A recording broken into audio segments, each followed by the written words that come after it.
One of America's top research chemists could now face over a decade in prison. That's after he lied to prosecutors about being involved in Beijing's talent recruitment program. But that's not the only new sentencing. A former U.S. Navy sailor is also headed to jail. Her 30-month mandate comes after she, with the help of her husband, secretly sold sensitive U.S. military equipment to China for profit. The Chinese Communist regime says no to religious events ahead of Christmas. The regime is laying down new rules and restrictions on religious activity held online.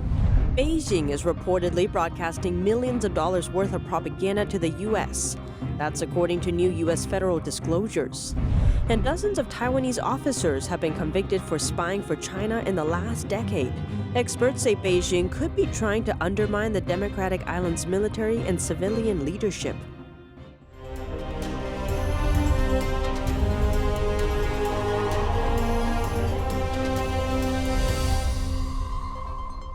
A top Harvard professor is now facing up to 13 years in prison. That's for lying about working for a Chinese government-run program and concealing his financial ties with a Chinese university.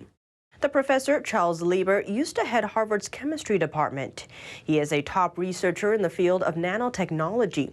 From 2012 to 2015, Lieber joined a Chinese state-run talent program.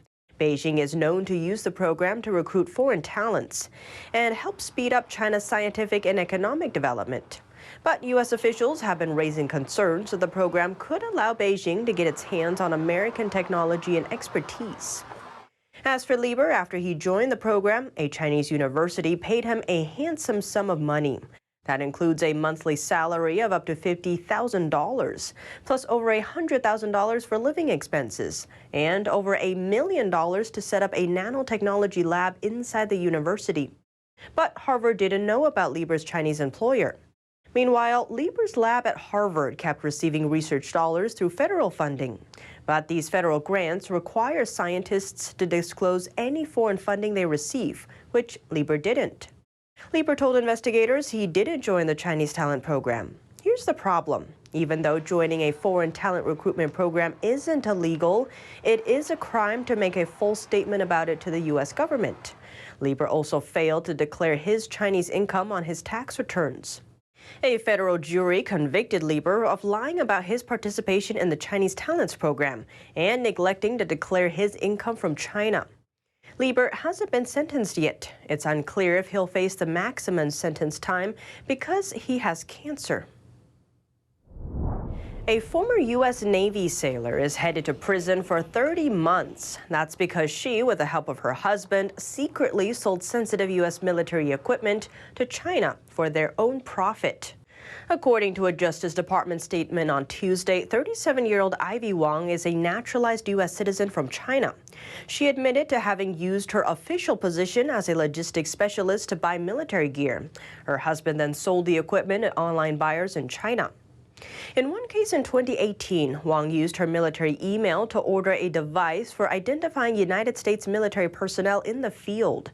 She later told her command she ordered the piece of gear for her husband's camping trip.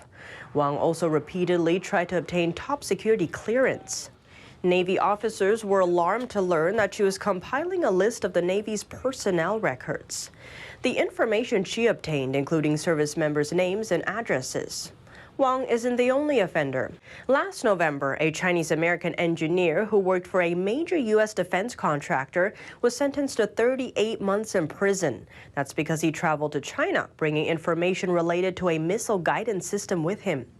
That's in violation of U.S. export control law. And this July, a Chinese national was sentenced to over 3 years behind bars after the person tried to illegally export engines and maritime raiding craft, or small fast boats used for patrols, to China.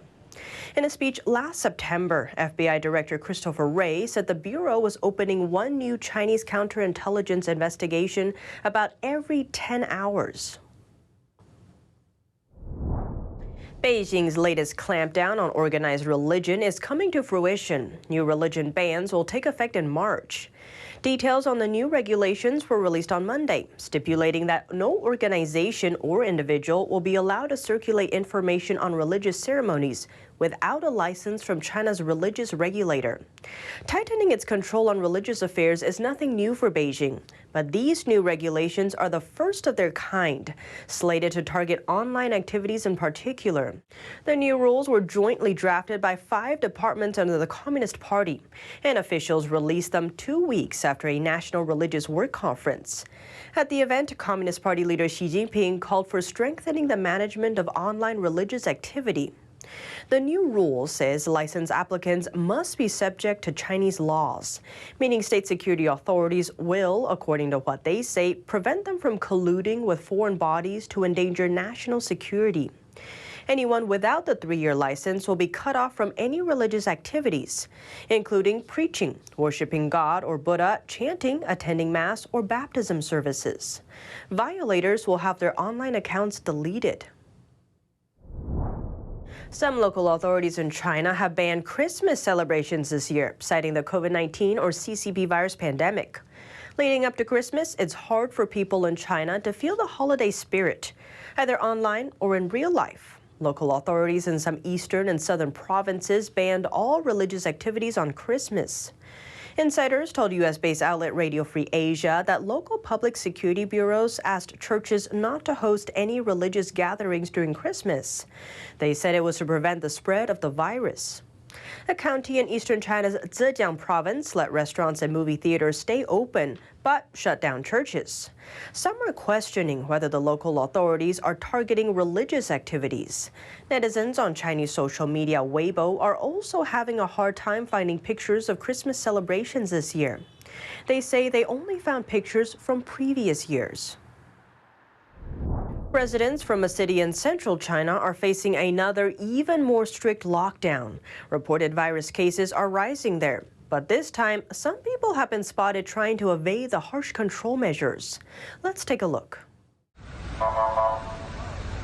The Chinese city of Xi'an is under strict pandemic control measures.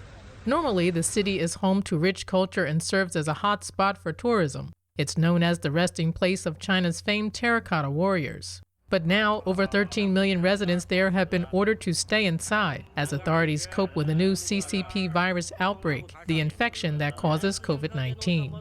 Some have been spotted crying inside their locked homes at night, while groups of students scale iron fences to escape school lockdowns. The city has reported nearly 150 virus cases since early December. Though NTD cannot verify this data, China has a history of lacking transparency in its pandemic updates. In some cases, officials may underreport cases to avoid being removed from office, something done to keep up positive appearances and boost China's reputation. Xi'an officials announced new restrictions on Wednesday. According to the rules, one person per household is allowed to leave the home for essential shopping like groceries. That's allowed just once every 2 days. What's more, travel within the city has become difficult, as authorities have set up roadblocks. On top of that, local regulation mandates that anyone wishing to leave the city must first get approval from authorities. Video shows people getting stopped to show proof of permission at a train station. To leave via North Station, proof from your company is not useful. You have to go through the official approval process and get a proof seal from authorities, or else you are not allowed to leave. Negative virus test proof is useless. As for those traveling in other regions of China, if they're coming from places that are neighboring Xi'an or from cities in the same general direction, authorities impose mandatory quarantine stays. Anyone coming from the direction of Xi'an will have to be locked inside for 14 days at a quarantine point at their own expense, regardless of what proof they have, whether it's a virus test report or their travel history code. They don't count. According to reports from Chinese state media, the state had already closed indoor public facilities last week. At the same time, a clip captured near a school campus is raising concerns. It shows at least 11 ambulances entering and leaving the campus, while the person who filmed the clip said that emergency vehicles had muted their sirens. A TV broadcaster operated by the Chinese regime has been paying millions of dollars to a radio station in Washington, D.C. In exchange, the radio channel has been broadcasting Chinese-made programs to U.S. households. All the while, listeners are unaware that Beijing controls most of what goes on air. NTD's Don Ma has more. U.S. government filings showed that the Chinese regime is broadcasting propaganda to American households. Beijing has paid over $4 million to a radio station based in Washington, D.C.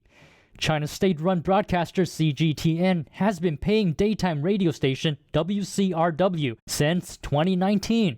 The radio station broadcasts CGTN's content 12 hours each day in Washington, D.C., Virginia, and Maryland. An agreement signed this July shows that Beijing controls much of what goes on air. The documents were made public last week in a filing with the U.S. Justice Department.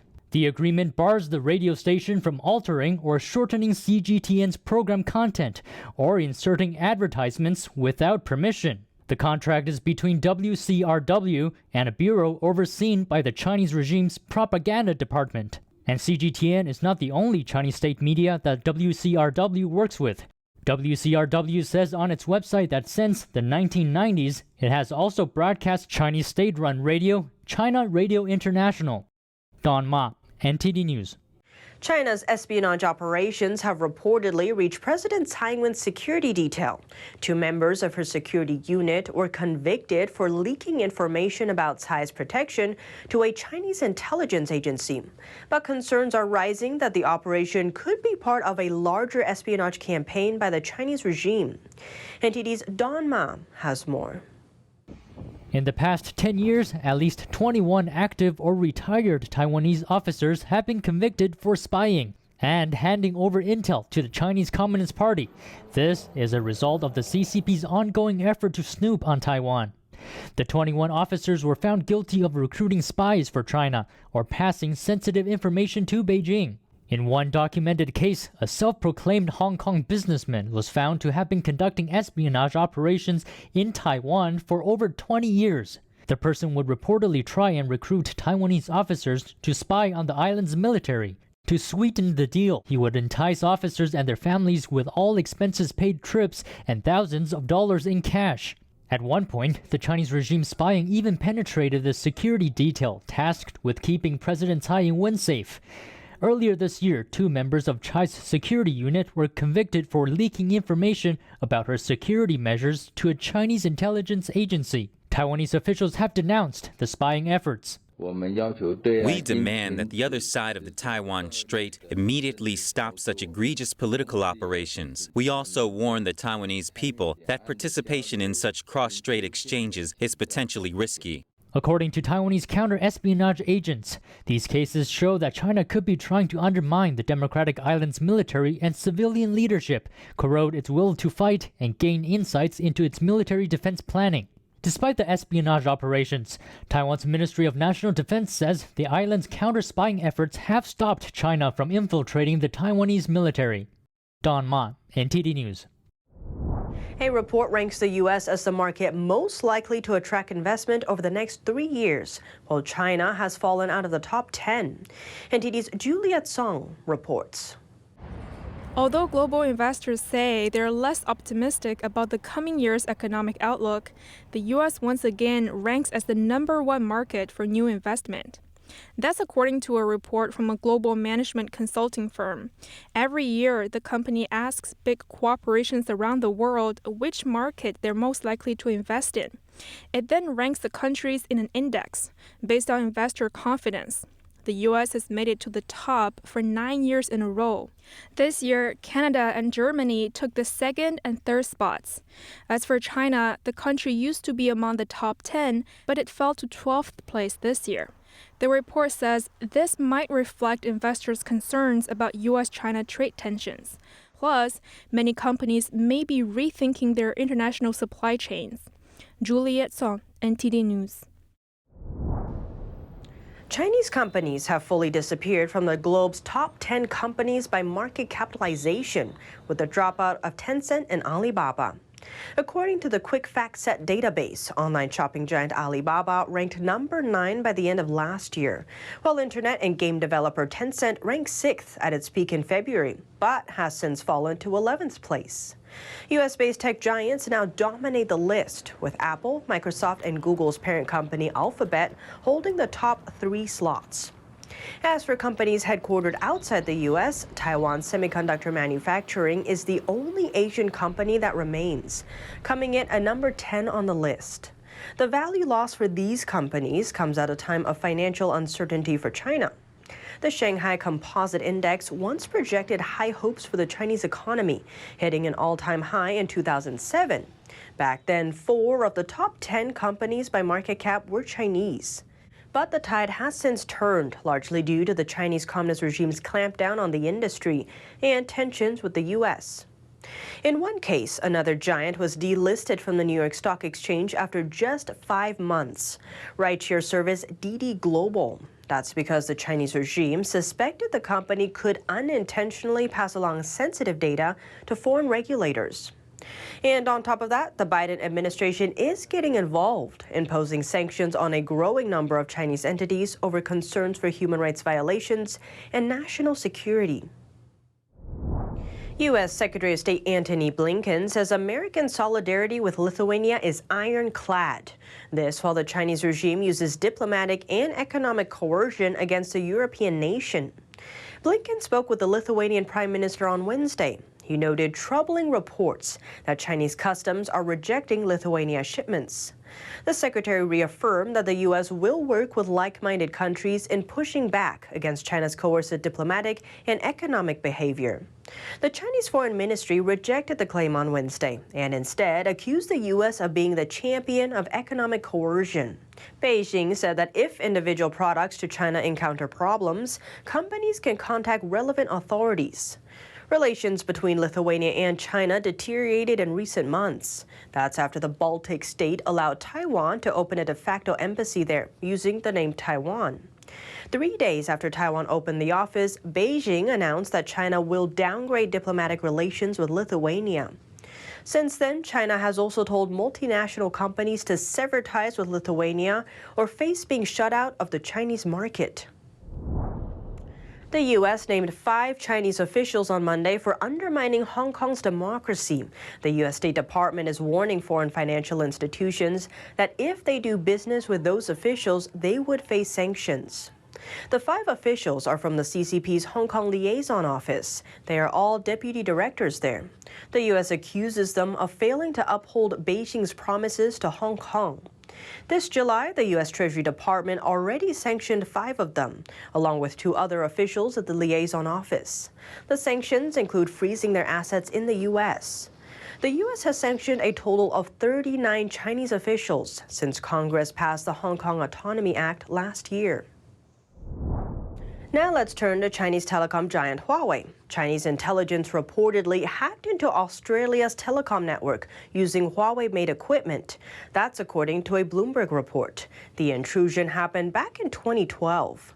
The report says at the time, a major Australian telecom company had Huawei's equipment installed as part of its network. Here's how officials say the hack happened. The Huawei gear got a software update, but the update had malicious code inside it. That code reprogrammed the equipment to record all the data passing through it. The information gathered was later sent back to China. After several days, the malicious code deleted itself, leaving behind almost no trace. At the time, Huawei was supplying equipment for both of Australia's second and third largest mobile carriers. Bloomberg says the attack targeted Optus, the second largest carrier.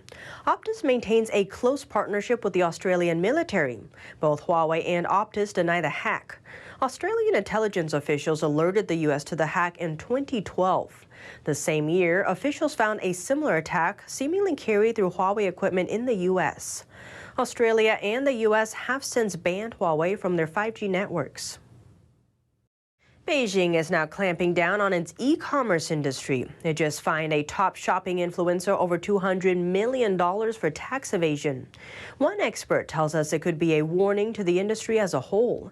NTD's Colin Fredrickson has the story.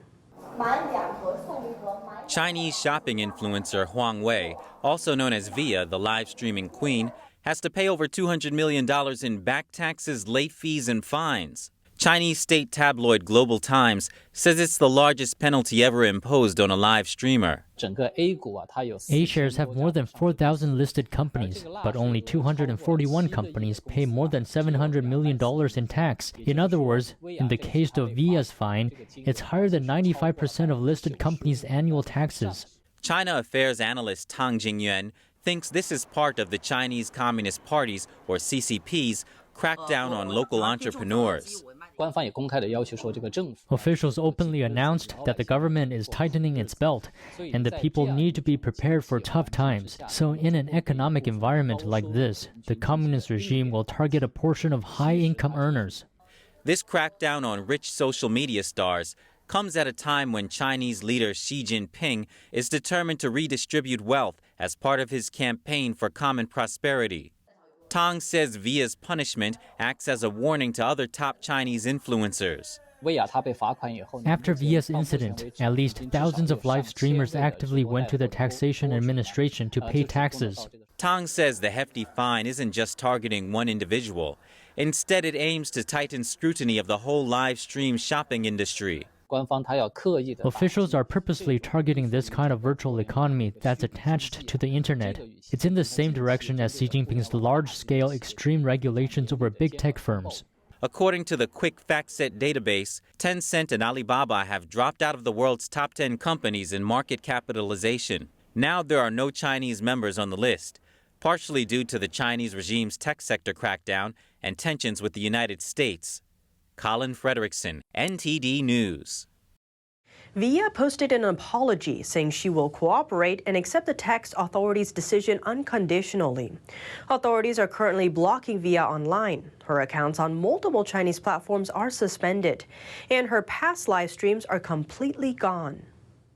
And that's all for today's China in Focus. Thanks for watching, and see you tomorrow.